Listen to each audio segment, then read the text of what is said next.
ایک مظلوم آیت۔ قرآن مجید میں شریعت کے کم و بیش تمام احکام قرآن مجید کی ابتدائی صورتوں یعنی سورۃ البقرہ سے سورہ مائدہ تک میں دیے گئے ہیں۔ سورہ مائدہ کے اختتام پر ایک آیت ہے جو پوری شریعت اور دین کے بارے میں ایک اصولی ہدایت دیتی ہے، مگر بدقسمتی سے آج کے دور میں اس آیت کو وہ اہمیت نہیں دی جاتی جس کی وہ مستحق ہے۔ سورہ مائدہ کی آیت نمبر 105 کا ترجمہ یہ ہے: اے ایمان والو، تم اپنی فکر رکھو، اگر تم ہدایت پر ہو تو کسی دوسرے کی گمراہی تمہارا کچھ نہیں بگاڑے گی۔ تم سب کو اللہ ہی کی طرف پلٹنا ہے، پھر وہ تم کو بتا دے گا جو کچھ تم کرتے رہے ہو۔ یہ آیت اہل ایمان کو ایک انتہائی مثبت انداز فکر دیتی ہے۔ یہ انسان کی توجہ خارج کی اس دنیا سے ہٹا دیتی ہے جس میں بہت زیادہ کوشش کر کے بہت تھوڑی تبدیلی لانا بھی آسان نہیں۔ اس کے برعکس یہ انسانوں کی فکر و عمل کا رخ ان کے اپنے وجود کی طرف موڑ دیتی ہے۔ اپنی اصلاح اور بہتری کا یہ راستہ ایک ایسی دنیا کا راستہ ہے جہاں انسان کی کامیابی یقینی ہے، جہاں وہ مکمل انقلاب برپا کر سکتا ہے۔ مگر بدقسمتی سے دور جدید میں مختلف تعویلات کر کے اس آیت کو غیر اہم بنا دیا گیا ہے۔ چنانچہ اس کے بعد لوگوں کی ساری توجہ دوسروں کی طرف رہتی ہے۔ دوسرے کیا کر رہے ہیں، ان کا علم و عمل کیسا ہے، دنیا میں کیا ہو رہا ہے، دنیا میں کیسے انقلاب لایا جائے، دوسرے پر دین کیسے ٹھونسا جائے، ایسے لوگوں کا مسئلہ بن جاتا ہے۔ انسانی دماغ ظاہر ہے کہ ایک وقت میں دو سمت نہیں چل سکتا۔ جس دل میں دوسروں کی اصلاح کا سودا سما جائے، بہت مشکل ہے کہ وہ اپنی اصلاح کی طرف کوئی توجہ دے۔ جو نظر ہمیشہ دوسروں کی طرف اٹھی رہے، وہ کیسے اپنے عیوب دیکھنے کے قابل ہو سکتی ہے؟ جس کے بعد یہ سانحہ پیش آتا ہے کہ دوسرے تک دین پہنچانے اور ان پر دین نافذ کرنے کے علمبردار اپنی ذاتی زندگی میں فکر و عمل کی طرح طرح کی آلائشوں میں مبتلا ہو جاتے ہیں۔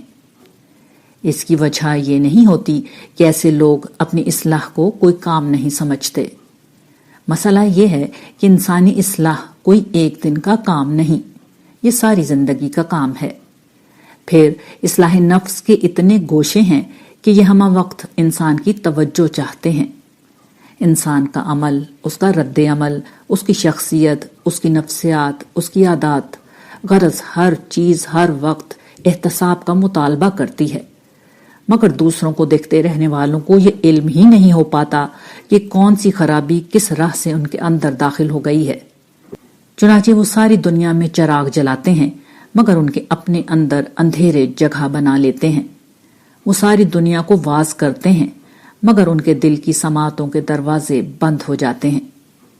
یہ خیال رہے کہ یہ آیت امر بالمعروف و نہی عن المنکر یا وتواصوا بالحق کے حکم کو منسوخ نہیں کر رہی، بلکہ اس حکم کی حد بندی کر رہی ہے۔ یہ بتا رہی ہے کہ دوسرے کو نیکی کرنے اور برائی سے رکنے کی تلقین بس تلقین تک محدود رہنی چاہیے۔ کسی نے مان لیا تو بہت اچھی بات ہے، نہیں مانا تو ہم پر کوئی ذمہ داری نہیں کہ کسی کے سر پر سوار ہو جائیں۔ اس کی گمراہی نہ دنیا میں ہمارا کچھ بگاڑ سکتی ہے نہ آخرت میں۔ ہمیں بس حق کی شمع روشن رکھنی ہے، سچ اور حق بتاتے رہنا اور دل سوزی سے نصیحت کرنی ہے۔ دوسروں پر دین ٹھونسنا، جبر کرنا، زبردستی منوانا، یہ دین کی روح کے بالکل خلاف ہے۔ حقیقت یہ ہے کہ جس شخص نے اس ایک آیت کو سمجھ لیا، وہ ذاتی ارتقاء کے ختم نہ ہونے والے راستے پر چل پڑتا ہے۔ اس کی شخصیت بے مثل شخصیت بننے لگتی ہے، جس کے نتیجے میں ہر روز جنت میں اس کا مقام بلند ہوتا چلا جاتا ہے۔ یہی ایک مومن کا ہدف ہونا چاہیے۔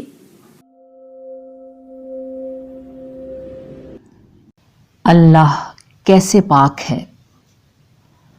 قرآن مجید میں جگہ جگہ یہ بات بیان ہوئی ہے کہ آسمان و زمین کی ہر چیز اللہ کی تسبیح یا پاکی بیان کرتی ہے۔ رسول اللہ صلی اللہ علیہ وآلہ وسلم اور اہل ایمان کو کئی مقامات پر اللہ کی پاکی بیان کرنے کا حکم ہوا ہے۔ دین کی سب سے اہم اور بنیادی عبادت نماز کو بھی متعدد مقامات پر تسبیح سے تعبیر کیا گیا ہے۔ اس پس منظر میں یہ ضروری ہے کہ تسبیح یا اللہ کی پاکی بیان کرنے کے مفہوم کو سمجھا جائے، تاکہ اس کائناتی ذکر کو جب ہم زبان سے نکالیں تو دل کی ساری کیفیات ہمارے ساتھ ہوں۔ جیسا کہ ہمیں معلوم ہے کہ سبحان اللہ کا لفظی مطلب یہ ہے کہ اللہ پاک ہے۔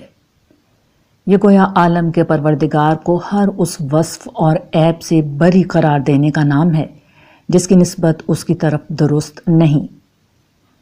ان میں سے پہلی چیز اللہ کو ہر طرح کے شرک سے پاک قرار دینا ہے۔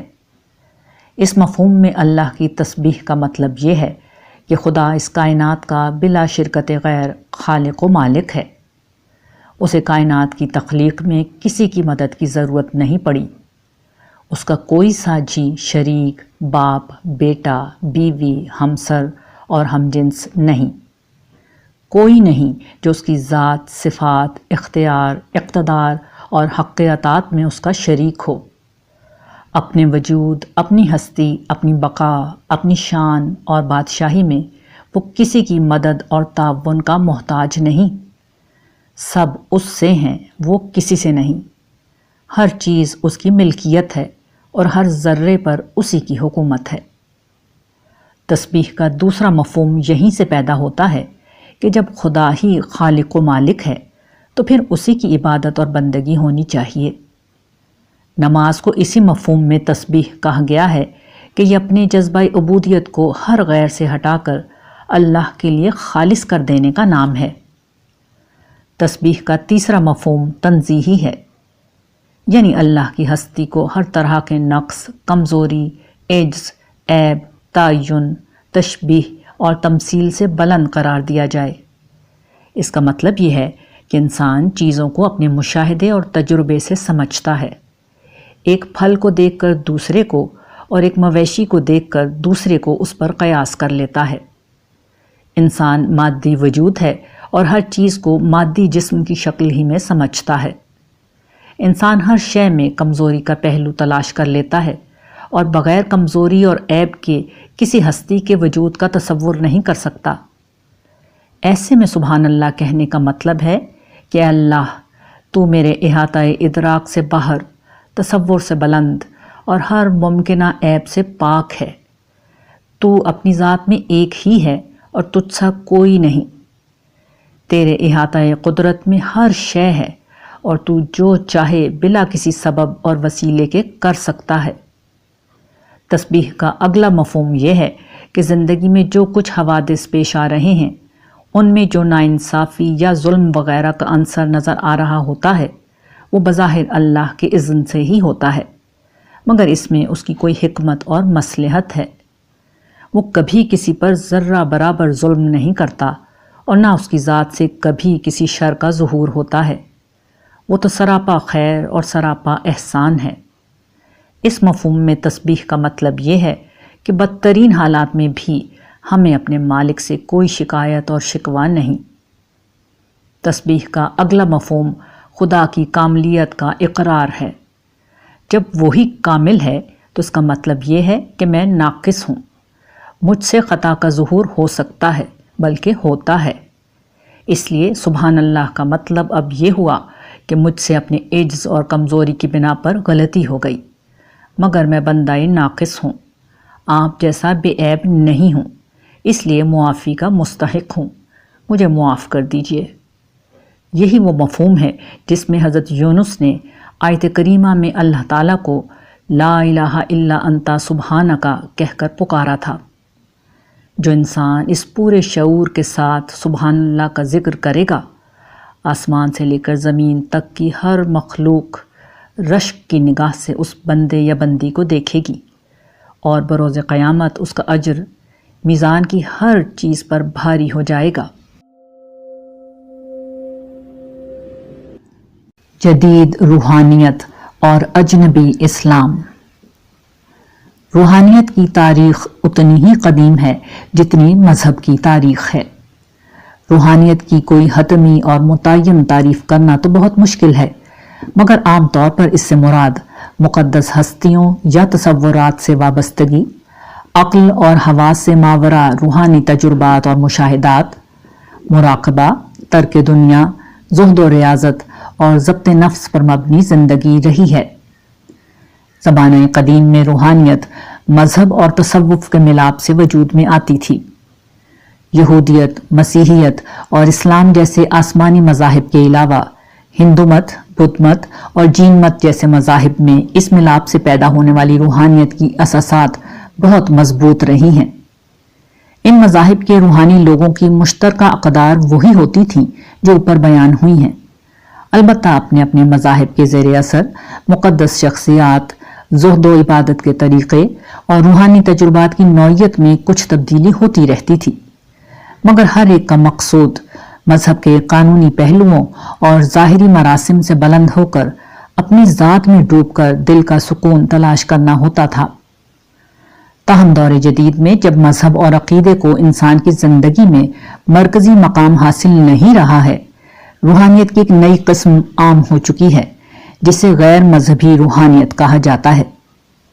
ایک پہلو سے یہ دور جدید کے انسان کا نیا مذہب ہے جو مذہبی عقیدے، ظاہری شناخت، مراسم عبودیت سے ہٹ کر انسانیت کی اعلیٰ اقدار جیسے محبت، ہمدردی، رحم، درگزر اور باطنی اور ظاہری پہلوؤں سے انسان کو سکون اور آرام پہنچانے کا نام ہے۔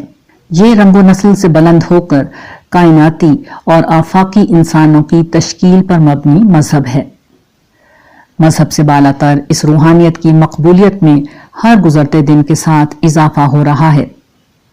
اس کی بنیادی وجہ اہل مذہب کا باہمی تفرقہ اور ایک دوسرے سے نفرت، اختلاف رائے پر عدم برداشت، متشددانہ اور انتہا پسندانہ سوچ، اپنے خیالات دوسروں پر ٹھونسنے اور بالجبر نافذ کرنے کا رویہ اور دہشت گردی کی حمایت اور تحفظ کا چلن ہے۔ انسان مذہب کی طرف امن اور سکون کے لیے آتا ہے۔ وہ خدا کے نام پر کھڑے لوگوں سے محبت اور رواداری کی توقع رکھتا ہے۔ وہ مذہبی لوگوں سے بے غرضی اور بے لوثی کی توقع رکھتا ہے۔ وہ انہیں عدل و انصاف کا علمبردار دیکھنا چاہتا ہے، مگر ان چیزوں کی عدم موجودگی کی وجہ سے جدید انسان مذہب سے بیزار ہو کر غیر مذہبی روحانیت کے دامن میں پناہ لے لیتا ہے۔ تاہم یہ حقیقت ہے کہ دین اسلام کو آج کے مسلمانوں کے بجائے اس کے اصل ماخذ یعنی رسول اللہ صلی اللہ علیہ وآلہ وسلم کی زندگی اور آپ کی لائی ہوئی تعلیم یعنی قرآن مجید میں دیکھا جاتا ہے تو معلوم ہوتا ہے کہ یہاں تو معاملہ ہی کچھ اور ہے۔ یہاں ہر وہ چیز پائی جاتی ہے جسے دور جدید کا انسان موجودہ روحانیت میں ڈھونڈ رہا ہے۔ عدل، احسان، انفاق، امن، ایثار، عفو درگزر، محبت، ہمدردی، خیر خواہی، صبر، رواداری یہاں بنیادی اقدار ہیں۔ رب کی بندگی، اس کے بندوں سے حسن سلوک، والدین، اہل خانہ، پڑوسیوں، ماتحتوں سے حسن سلوک، عورتوں، بچوں، بزرگوں، محروموں، کمزوروں، یتیموں اور ضعیفوں سے نیک برتاؤ اسلام کی اصل پہچان ہے۔ رشتہ داروں، ضرورت مندوں، فقیروں، مسکینوں، مانگنے والوں اور سفید پوشوں کو اللہ کی رضا کے لیے اپنا مال دینا اس دین کی تعلیمات ہیں۔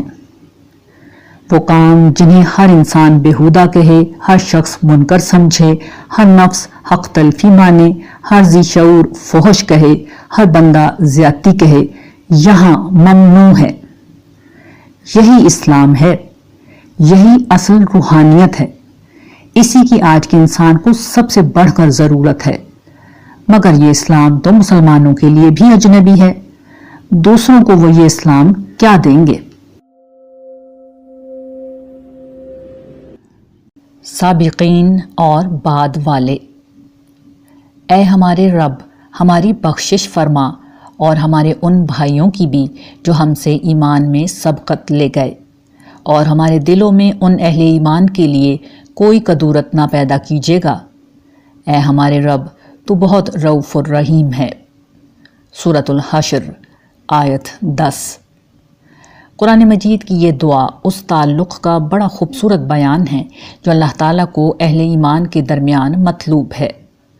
خاص طور پر ان لوگوں کے حوالے سے جو ایمان کی سمت دوڑ لگا رہے ہوں۔ اس دوڑ میں جو لوگ سبقت لے جاتے ہیں وہ بلا شبہ بڑے مرتبے کے لوگ ہوتے ہیں، جیسے نزول قرآن کے وقت مہاجرین اور انصار کا معاملہ تھا۔ ابتدا ہی سے کسی خیر کی طرف متوجہ ہو جانا بڑے مرتبے کی بات ہوتی ہے۔ جیسے جیسے دعوت پھیلتی ہے، یہ سابقین اہل ایمان کسی نہ کسی پہلو سے نمایاں ہوتے چلے جاتے ہیں۔ ایسے میں امکان یہ ہوتا ہے کہ بعد میں ایمان لانے والے ان قدیم الایمان لوگوں کو اپنا حریف سمجھ بیٹھیں۔ وہ دیکھیں کہ وسائل پر بھی یہی لوگ قابض ہیں، نام بھی ان کا ہی ہو رہا ہے، خدمات بھی ان کی ہی سراہی جا رہی ہیں، جس کے بعد وہ ان کی ساری جد و جہد، قربانیوں اور ایثار کو بھول کر منفی سوچ کا شکار ہو سکتے ہیں۔ چنانچہ اسی سے بچانے کے لیے اہل ایمان کی یہ دعا ہمیشہ کے لیے قرآن مجید کا حصہ بنا دی گئی۔ یہ دعا بتاتی ہے کہ بعد میں آنے والے سابقین کے احتساب کے مقام پر کھڑے ہونے کے بجائے اپنی خطاؤں کی معافی مانگتے ہیں۔ ان کی کوئی کوتاہی نظر آئے تو ان کے لیے بھی معافی کی درخواست کرتے ہیں۔ اپنے دلوں کو عداوت کی آماج گاہ بنانے کے بجائے کینہ و کدورت سے بچاتے ہیں۔ یہی لوگ بلا شبہ پیچھے ہونے کے باوجود اجر میں سابقین کے ساتھ آ کھڑے ہوں گے۔ گناہ، ماحول اور صحبت۔ انسانوں کو گناہوں کی طرف لے جانے والا ایک اہم عامل انسان کا ماحول اور اس کی صحبت ہے۔ انسان تنہا نہیں جی سکتا، اسے بہرحال اپنے ذوق کے مطابق ہم مشرب ساتھیوں اور احباب و رفقا کی ضرورت ہوتی ہے۔ یہ دوست کچھ مشترکہ خصوصیات کے علاوہ اپنی شخصی کمزوریاں اور بری عادات بھی ساتھ لے کر انسان کی زندگی میں آتے ہیں۔ پھر آہستہ آہستہ وہ اپنی ان بری عادات کا زہر اس کے رگ و پے میں غیر محسوس طریقے سے گھول دیتے ہیں۔ زمانہ طالب علمی میں اس بات کا ظہور سب سے بڑھ کر دیکھا جا سکتا ہے۔ ایک بچے، نوجوان لڑکے یا لڑکی کی زندگی میں آنے والا دوست یا سہیلی اسے بہت سے گناہوں کی طرف لے جا سکتے ہیں۔ بہت سے بچے گالیاں دینا ایسے ہی سیکھتے ہیں۔ فحش کلامی، آوارگی، جنسی بے راہ روی اور نشہ بازی جیسی بیشتر عادات بالعموم اسی طرح کی بری صحبت کا نتیجہ ہوتی ہیں۔ اسی طرح انسان کا ماحول اور اس کا مطالعہ وغیرہ بھی اسے نافرمانی کی راہ تک لے جاتا ہے۔ ٹی وی اکثر لوگوں کی زندگی میں شامل ہو جاتا ہے اور اس کے ذریعے انٹرٹینمنٹ کے نام پر فواہشات بھی اس کی زندگی کا حصہ بن جاتے ہیں۔ یہی معاملہ انٹرنیٹ اور موبائل وغیرہ کا بھی ہے۔ بندہ مومن کا کام یہ ہے کہ جب وہ توبہ کی راہ پر قدم رکھے تو اس بات کا جائزہ لے لے کہ اس کے دوستوں کا حلقہ کس قسم کا ہے۔ اس کے لیے لازمی ہے کہ اگر اس کا ماحول برا ہے تو وہ لازماً اسے بدلے، وہ اپنے دوستوں کو بھی اپنے ساتھ لانے کی کوشش کرے۔ اگر وہ نہ آئیں تو پھر انہیں چھوڑ دے۔ وہ ایسا نہیں کرے گا تو یہ غلط ماحول اور بری صحبت اسے دوبارہ بدی کی طرف کھینچ لے جائیں گے۔ یہی بات قرآن مجید کی سورہ توبہ میں کچھ اہل ایمان کی توبہ قبول کرنے کے بعد بطور نصیحت اس طرح کہی گئی ہے کہ صادقین کے ساتھ رہا کرو۔ سورہ توبہ یعنی ان لوگوں کے ساتھ جو اپنے عمل سے اپنے ایمان کی تصدیق کرتے ہیں۔ یہ اصلاح کا بہترین نسخہ ہے جو خود پروردگار عالم کا تجویز کردہ ہے۔ اسباب اور الحاد۔ خدا کی دنیا اٹل قوانین پر چل رہی ہے، ہمیشہ سے چلتی رہی ہے، مگر پچھلے زمانے میں لوگ اسے دیوتاؤں اور بزرگوں کی کرشمہ سازی قرار دیتے رہے تھے۔ کوئی بارش کا دیوتا تھا تو کوئی روزی کا، کسی بزرگ کے ہاں سے اولاد ملتی تھی تو کوئی زندگی و موت کا مالک تھا، کسی کا فیض رزق بڑھاتا تھا تو کسی کی مدد ہر مشکل سے انسان کو نکال دیتی تھی۔ جدید سائنس نے آ کر ان سارے توہمات کا خاتمہ کر دیا۔ دنیا جن اصول و قوانین پر چل رہی ہے ان میں سے بیشتر معلوم ہو چکے ہیں۔ جتنا زیادہ سائنسی علم ترقی کر رہا ہے اتنا ہی انسان دنیا کے اسباب و قوانین کو سمجھ کر ان کو اپنے فائدے میں استعمال کر رہا ہے۔ اس کی ایک بڑی مثال میڈیکل سائنس کی ترقی ہے، جس نے نہ جانے کتنی لا علاج بیماریوں کا خاتمہ کر کے انسانی زندگی کو سکون اور آسانی سے بھر دیا ہے۔ مگر اس صورتحال کا ایک دوسرا نتیجہ بھی نکلا ہے۔ آج لوگ اسباب ہی کو سب کچھ سمجھ بیٹھے ہیں، جس طرح قدیم انسان مخلوق کو سب کچھ سمجھ بیٹھے تھے۔ جدید انسان مخلوق کی ایک دوسری قسم یعنی اسباب کو سب کچھ سمجھ بیٹھے ہیں۔ وہ یہ نہیں سمجھتے کہ اسباب ہمیشہ فیض بخش نہیں ہوتے، تباہی بھی اسباب کے ہاتھوں آتی ہے، مگر حیرت انگیز طور پر سارے اسباب مل کر اس دنیا میں زندگی کا فیض جاری کر رہے ہیں۔ سورج حرارت دیتا ہے، مگر وہ کون ہے جس نے اسے زمین سے اتنا دور کر رکھا ہے کہ اس کی آگ زندگی بنی ہوئی ہے، موت نہیں۔ ہوا سانس لینے کا ذریعہ ہے، مگر کون ہے جو اس میں صرف اتنی آکسیجن رکھے ہوئے ہے جو زندگی بخش ہے؟ یہ ہستی خدا کی ہستی ہے، وہ اسباب کا خالق ہے، اسی کا فیض ہے کہ اسباب نفع بخش ہیں۔ یہی خدا کے ہونے کا سب سے بڑا ثبوت ہے۔ دعا اور حکمت عملی۔ اللہ تعالی ہماری بعض دعائیں قبول کیوں نہیں کرتا؟ یہ وہ سوال ہے جو اکثر عام لوگوں کے ذہنوں میں پیدا ہو جاتا ہے۔ یہ بات اس لیے بھی زیادہ اہم ہے کہ قرآن مجید میں اللہ تعالیٰ صاف فرماتے ہیں، تمہارے رب کا فرمان کہ مجھ کو پکارو، میں تمہاری درخواست قبول کروں گا۔ سورہ مومن آیت 60۔ قرآن مجید کی اس آیت کو اس حوالے سے بیان کردہ بعض دیگر بیانات سے ملا کر دیکھا جائے تو معلوم ہوتا ہے کہ اللہ تعالیٰ کوئی دعا رد نہیں کرتے، لیکن اس دنیا میں ان کی عطا کا انحصار ان کے علم اور مشیت پر ہے۔ سورۃ الشورى آیات 49 اور 50۔ اللہ تعالیٰ کی مشیت ان کے علم کے تابع ہے، چنانچہ جب وہ یہ جان لیتے ہیں کہ جو چیز مانگی جا رہی ہے وہ کسی بھی شر کا سبب ہو سکتی ہے تو بندے کو وہ چیز نہیں دیتے، بلکہ اس سے کوئی بہتر چیز عطا کرتے ہیں۔ تاہم اس حوالے سے ایک دوسری چیز ہے جس کا تعلق قانون قدرت سے ہوتا ہے۔ سیب کا پھل پانے کے لیے سیب کا درخت لگانا ہوگا۔ آم کا درخت لگا کر سیب کی دعا مانگنے سے کبھی سیب نہیں ملے گا۔ تاہم بہت سے انسان اس حقیقت کو نہیں سمجھتے۔ وہ چاہتے ہیں کہ ان کے حصے کا کام بھی اللہ تعالیٰ کریں، یعنی انسان تو کوئی اسباب نہ کرے لیکن اللہ تعالیٰ اسباب سے بلند ہو کر ان کی دعا قبول کریں۔ یہ اللہ تعالیٰ کا امتحان لینے کے مترادف ہے اور یہ رویہ درست نہیں۔ اس لیے امتحان میں کامیابی کے لیے محنت کرنا ہوگی، ملازمت چاہیے تو اہلیت پیدا کرنا ہوگی، رشتہ چاہیے تو لڑکے اور لڑکی کو تمام مروجہ ضروری اسباب مہیا کرنا ہوں گے۔ ان سب کے ساتھ بھرپور کوشش اور حکمت عملی اختیار کرنا ہوگی۔ ان چیزوں کو اختیار کیے بغیر اللہ کو الزام دینا اللہ کا امتحان لینے کے مترادف ہے۔